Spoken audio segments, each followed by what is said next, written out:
Let's talk two of the top third basemen in the National League, two All-Stars, as a matter of fact, because they had very different days today. Nolan Arenado and Kris Bryant. In Denver, Arenado hit 3 home runs, drove in 7 runs, had 5 knocks. Kris Bryant, on the other hand, injured his left pinky finger sliding headfirst into third base against the Atlanta Braves. Both players have similar profiles as do-it-all MVP caliber talents. Tim, you can start a franchise with one of these two at the hot corner. You go with the 25-year-old Bryant or the 26-year-old Arenado? I'm going with Kris Bryant.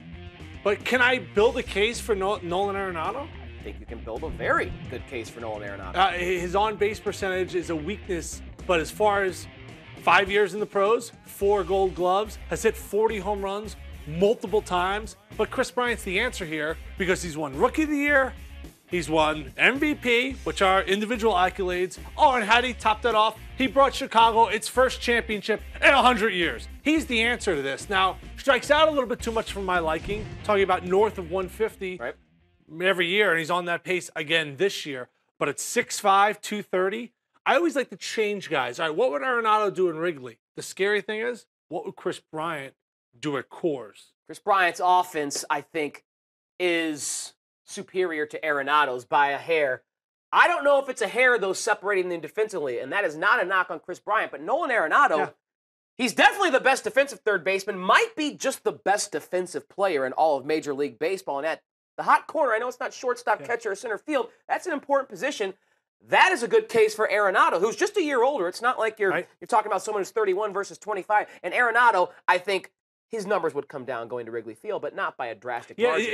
And for a guy, last 2 seasons, over 40 home runs, I'm not sure, and I don't know.